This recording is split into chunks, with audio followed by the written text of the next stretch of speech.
कहानी का शीर्षक है सही निर्णय। रेवा और मनीष एक खुशहाल दाम्पत्य को बिताते हुए प्यारा सा परिवार नज़र न लगे, पर नज़र तो लगती ही है। समय रेंगा नहीं उड़ गया, दोनों बच्चे बड़े हो गए, शिक्षा पूरी हुई, दोनों की नौकरी और शादी। मनीष और रेवा को लगा चलो समय रहते उन्होंने जिम्मेदारी निपटा दी। दोनों बच्चे अपने परिवार में खुश, एक की नौकरी बेंगलोर में और दूसरे की गुड़गांव में। समय रहते वो भी माँ डैडी बनने की पायदान पर खिसके, यानी सब कुछ बेहतर से बेहतर। मनीष को अपने निर्णय की क्षमता पर पूरा भरोसा था, जो उनको सत्य सिद्ध करता गया। बच्चों से वो घुले मिले थे, सो उनका रुझान भी पकड़ पाए और बच्चे अपनी रुचि के क्षेत्र में जा सके। पापा की गाइडेंस जो थी, पर अब अमित यानी बड़े पुत्र की जॉब भी गुड़गांव में ही थी, सो एक बार फिर पूरा परिवार साथ। सुमित और अमित दोनों के ही एक एक बच्चा था। दादी बाबा के दुलारे, लेकिन एक बार फिर परीक्षा का दौर। अमित और सुमित जो बचपन से ही एक साथ पले बड़े थे, अब एक ही मकान में रहना उनको असुविधाजनक लगने लगा था।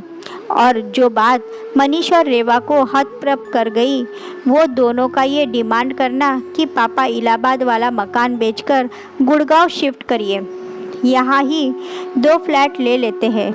एक बार फिर बच्चों की रुचि का निर्णय। इलाहाबाद की कोठी बिक चुकी थी और उससे 2 फ्लैट लिए जा चुके थे, और वो दोनों 6 महीने एक के साथ, फिर 6 महीने दूसरे के साथ। जो कल्पना उन्होंने नहीं की थी या जो चूक उनसे हुई थी, वो समझ रहे थे कि सेवानिवृत्ति होने के बाद वो दायित्व मुक्त भी हो गए हैं, पर खाने से लेकर झाड़ू पोछे का काम भले ही मेड के सुपुर्द हो, पर सुपरविजन भी आसान काम नहीं होता। दोनों ही बहुएं सर्विस वाली थी।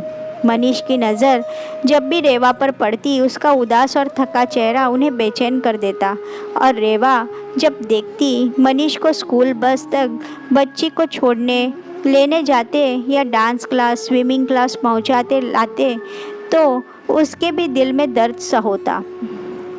दोनों ही गहरी सांस लेकर रह जाते। बच्चों के हिसाब से तो दादी बाबा को फ्रेश रखते हैं उनके बच्चे। फिर एक दिन उनकी नज़र पड़ी एक विज्ञापन पर, रेवाड़ी हरियाणा में बनाई गई सीनियर सिटीजन्स की एक कॉलोनी पर। एक दिन अकेले जाकर वो देख भी आए, 2 कमरों का एक घर, आधुनिक वृद्धाश्रम। एक मुस्कान खिल गई चेहरे पर। टहलने, स्पोर्ट्स, डॉक्टर, मेस, थिएटर, सब कुछ था वहाँ।